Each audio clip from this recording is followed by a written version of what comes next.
জাতীয় পার্টি আওয়ামী লীগের দোসর ছিল। তদন্ত করা হচ্ছে। আমি যেটা জানি উনি হচ্ছেন একজন পুলিশ কনস্টেবল। এই ধরনের আগুন লাগানোর প্রচেষ্টা, দিনভর মব, দিনভর ধাওয়া পাল্টা ধাওয়া। সরকারের উপদেষ্টাদের সাথে আমার কথা হয়েছে।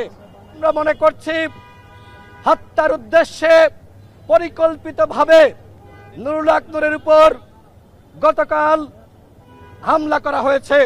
আমি ছেলের মুখের দিকে তাকাই আমি যেটু সস্থিরতা ছিলাম সেইটুকু এখন অস্থিরতার ভিতরে আছি। Breaking news. প্রিয় দর্শক, গণ অধিকার পরিষদের নুরুল হক নূরের উপর হামলার ঘটনাকে কেন্দ্র করে সারা বাংলাদেশ এখন উত্তাল উত্তপ্ত। পুলিশ এবং সেনাবাহিনী যেভাবে তাকে পিটিয়েছে সেটা আসলে বাংলার জনগণ অবাক দৃষ্টিতে তাকিয়ে আছে। কেন হঠাৎ তারা বিপিন নুরের উপর এতটা ক্ষিপ্ত হয়েছে? প্রিয় দর্শক, গোপন সূত্রে মারফতে আমরা আজকের এই ভিডিওতে আপনাদেরকে জানানোর চেষ্টা করব যে সেনাপ্রধান ওয়াকারুজ্জামানের নির্দেশেই নাকি বিপিন নুরের উপর হামলা করা হয়েছে।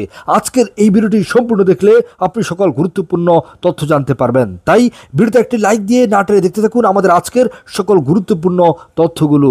আমি ছেলের মুখের দিকে তাকাই আমি যেটু সস্থিরতা ছিলাম সেইটুকু এখন অস্থিরতার ভিতরে আছি। বিচার চান কিনা? বিচার তো অবশ্যই, কারণ এই অন্তর্বর্তী সরকারের অধীনে এই এত বড় একটা দুর্ঘটনা এটা পৃথিবীর ইতিহাসে নাই।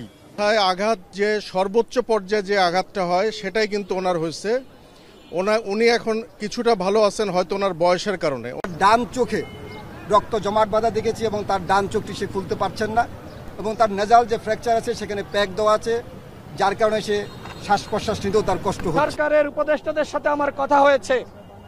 আমাকে স্পষ্টভাবে জানানো হয়েছে সেনাবাহিনীকে গতকাল নামার জন্য সরকারের পক্ষ থেকে এবং পুলিশের পক্ষ থেকে কোনো ধরনের আবেদন করা হয়নি।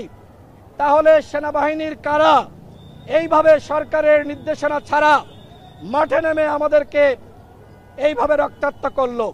আমরা মনে করছি হত্যার উদ্দেশ্যে পরিকল্পিতভাবে নুরুল হক নূরের উপর গতকাল হামলা করা হয়েছে।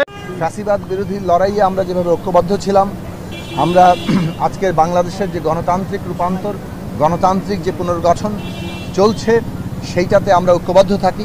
2024 সালের অগাস্টের পূর্ব থেকে আমরা এদেশের সকল গণতন্ত্রকামী 63টি রাজনৈতিক দল আমরা একত্র হয়ে রাজপথে ছিলাম এবং নুরু সেখানে গুরুত্বপূর্ণ ভূমিকা পালন করেছিল।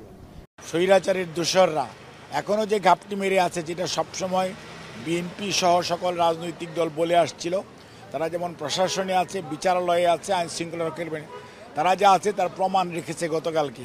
যত ধৈর্য ধারণ করে আমাদের সম্পূর্ণ ভিডিও দেখেছেন আপনাদের সকলকে জানাই আন্তরিক শুভেচ্ছা ও মোবারকবাদ। প্রিয় দর্শক, আপনারা জানেন যে গণ অধিকার পরিষদের নুরুল হক নূরের উপর হামলার ঘটনায় শুধুমাত্র ক্ষান্ত থাকবে না, বরং এই ঘটনা ছড়িয়ে পড়বে সারা ওয়ার্ল্ডে, সারা পৃথিবীতে। এটা নিয়ে অলরেডি নিউজ হচ্ছে। কেন সেনাবাহিনী বাংলার জনগণের উপর হামলা করেছে? যে সেনাবাহিনী দরকার ছিল বাংলার জনগণকে রক্ষা করা, কিন্তু সেটা না করে তারা উল্টো বাংলার জনগণ এবং শুধুমাত্র সাধারণ জনগণ নয়, তিনি একটি দলের প্রধান, তার উপর হামলা করা, তাকে আহত করা, তার মাথায় আঘাত করা রীতিমতো সবাইকে অবাক করে দিয়েছে। এবং আন্তর্জাতিক মহলও এটা নিয়ে ডক্টর ইউনূসের উপর একটা চাপ আসতে পারে। এবং যতটুকু তথ্য আমরা পাচ্ছি, সেনাবাহিনীর উপর হয়তো যুক্তরাষ্ট্র স্যাংশন দিয়ে দিতে পারে কেন তারা এমন অঘটন ঘটিয়েছে বাংলাদেশে। এবং আপনারা জানেন যে বিপিনুল হক নূরের দল আজকে কিন্তু জাভা পার্টির অফিস ভেঙে দিয়েছে, একেবারে চুরমার করে দিয়েছে।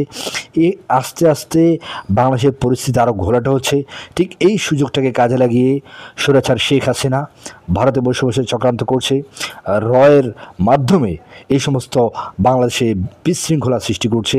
সুতরাং তাদের সেই পরিকল্পনা যেন ভেস্তে যায়, সেজন্য আমাদের জোলা যোদ্ধা যারা আমরা আছি, আমরা ফ্রন্ট লাইনে কাজ করেছি, আলহামদুলিল্লাহ মাঠে ছিলাম। সুতরাং আমরা আবার ঐক্যবদ্ধ হতে হবে। ঐক্যবদ্ধ হয়ে এই সমস্ত ঝাবা আওয়ামী লীগের যারা আফা আছে সবাইকে বাংলাদেশ থেকে ইন্ডিয়ায় পাঠাতে হবে, ভারত তাদেরকে পাঠাতে হবে। এই বাংলার জমিনে তাদের কোনো ঠাঁই হবে না। যারা ভারতে তাড়ালি করবে তাদেরকে বাংলার জনগণ কোনোভাবে রক্ষা দিবে না। যাই হোক প্রিয় দর্শক, আমরা সকল আপডেট আপনাদেরকে জানাবো। ততক্ষণ অনেকদিন আমরা চ্যানেলে কাজ করিনি, আমাদের চ্যানেলের রিচ একেবারে কম, সেই জন্য ভিডিওতে লাইক করবেন, আপনি কমেন্ট করবেন। আপনার কমেন্ট দেখার জন্য আমরা প্রত্যাশায় থাকব। কমেন্ট ভিডিওটি কেমন লেগেছে এবং জাতীয় পার্টি সম্পর্কে আপনি একটি লাইন লিখে যাবেন, এই মীর জাফরকে নিয়ে, এই মীর জাফর দলকে নিয়ে এবং জিএম কাদেরকে নিয়ে কিছু লিখে যাবেন। ধন্যবাদ সকলকে, দেখা হবে নতুন কোনো ভিডিওতে।